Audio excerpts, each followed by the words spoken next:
Me alegro que estén presentes. Estamos continuando con nuestras clases después de una semana de descanso. Y hoy nuestro tema va a ser el tema 7, que es la unidad 7, que corresponde a planimetría. Bueno, cuando quieras, Ale, podemos ver la... Ahí compartimos la pantalla. Ahí se ve bien. Bueno, la planimetría consiste en realizar una serie de mediciones lineales y angulares, pero de distancias horizontales y ángulos horizontales. ¿Sí? La siguiente. Sí, la siguiente. Ahí está. Vamos a ver qué es el levantamiento topográfico, que lo habíamos mencionado en el primer apunte de topografía. Se trata de un conjunto de operaciones que nos permite determinar la posición X, Y, Z, es decir, X, Y, o bien Z, o X, Y y Z, para poder representar una porción de la superficie terrestre. En este caso tenemos esta representación, que son las coordenadas Z, X, Y, Z, digamos, de esa porción de la superficie terrestre.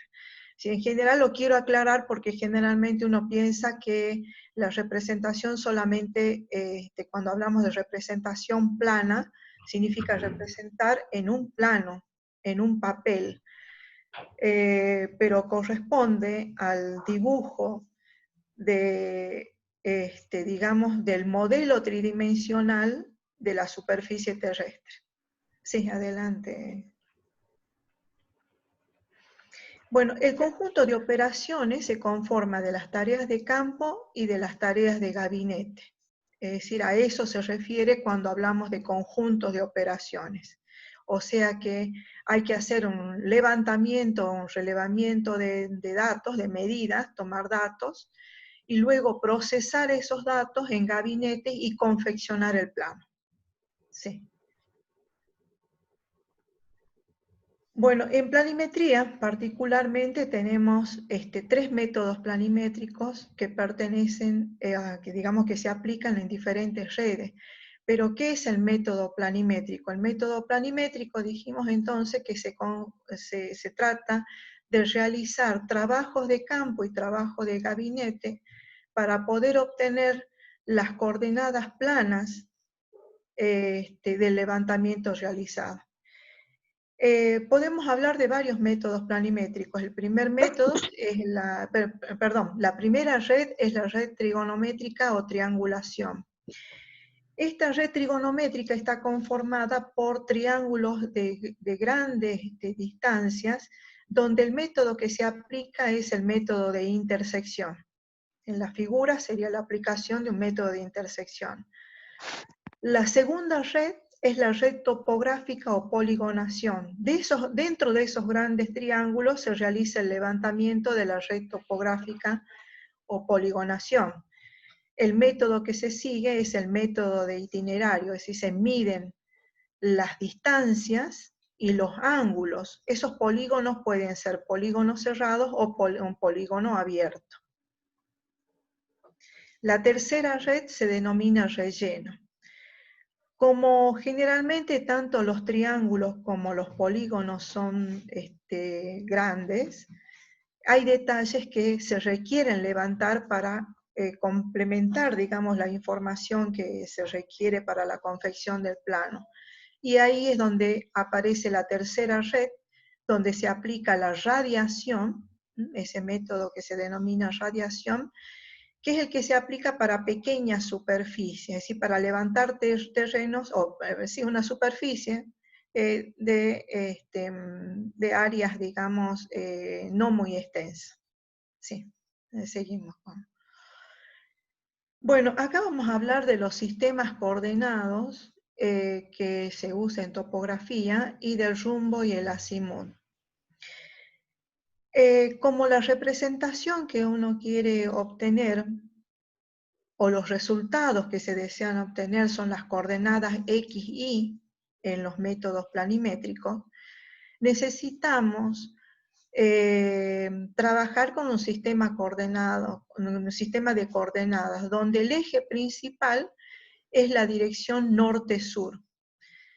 En topografía y en el Sistema Nacional Argentino, esa dirección norte-sur corresponde con el eje X y la dirección este-oeste corresponde con el eje Y. Y acá definimos 4 cuadrantes que se los designa en el sentido horario. El cuadrante 1, cuadrante 2, 3 y 4, así como están en la gráfica. Esa dirección principal de la que hablamos, del eje X o dirección norte-sur, que dijimos justamente que por ser una dirección fundamental, puede ser coincidente con el meridiano magnético o bien con el meridiano verdadero. El meridiano verdadero es aquel plano que contiene al polo norte y el polo sur. O bien también el eje X, o esa dirección principal norte-sur, puede ser coincidente con una dirección cualquiera, una dirección arbitraria. Y aquí viene la definición de azimut. Se dice que, o se denomina azimut, al ángulo definido entre el meridiano del lugar, o meridiano verdadero, y la dirección de la línea. En este caso sería la línea AB y tendríamos el azimut AB, ¿no es cierto? Entre el meridiano sería entre el eje X, en este caso de la figura, se correspondería al meridiano verdadero. Entonces el ángulo definido entre ese eje X y la dirección AB es el azimut. Cuando ese eje principal es coincidente con el norte magnético o una dirección arbitraria, decimos que estamos midiendo rumbo. Entonces el rumbo es el ángulo definido entre el eje X, que puede ser una dirección arbitraria, o el norte magnético, y la dirección de la línea. Al igual que el azimut se mide de 0 a 360 grados en sentido horario, siempre en sentido horario. Aquí vemos en el gráfico, en el mismo gráfico, que con respecto al rumbo podemos medir también un rumbo opuesto. O sea que el rumbo opuesto sería el rumbo BA, el rumbo directo sería el rumbo, digamos, de 180 grados, es decir, el rumbo BA es igual al rumbo AB más 180 grados. Entonces, si AB es el rumbo directo, BA es el rumbo opuesto. Se llama así porque, como verán, se traslada el eje desde un punto hacia otro para poder definir esta nueva orientación. A esto llamamos orientación. Sí, la próxima.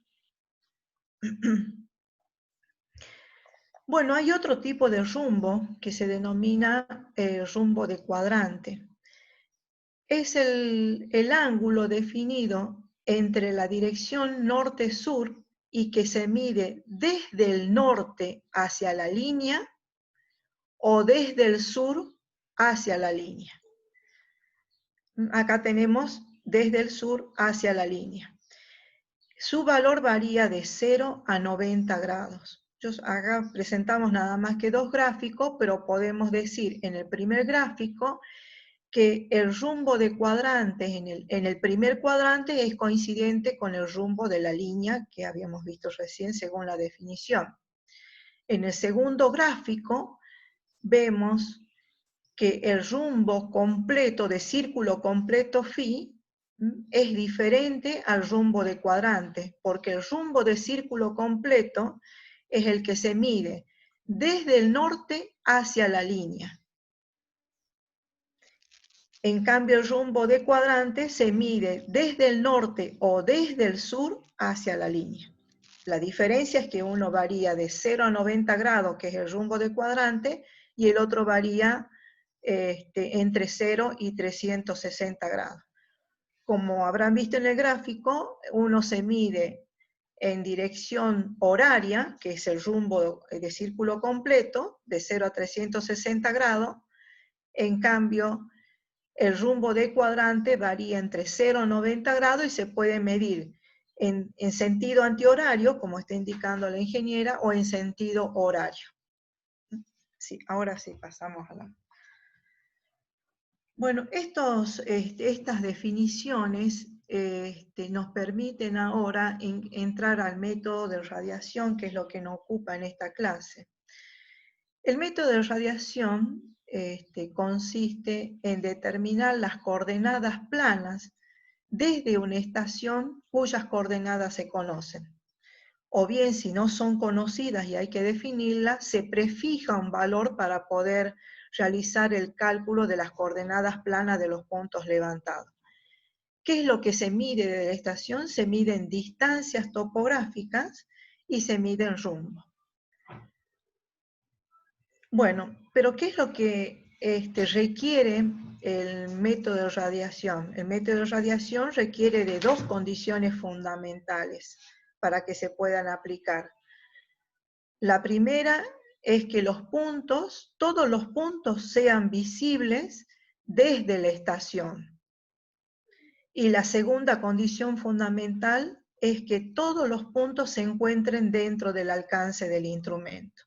Y cuando hablo de instrumento, podemos decir que el método de radiación se puede aplicar con un taquímetro, que es el teodolito electrónico, con una estación total, con una brújula, con un GPS. Dependiendo del instrumento, por supuesto, vamos a tener una calidad de medición diferente. No es lo mismo aplicar el método de radiación con una brújula que aplicarla con un taquímetro o una estación total.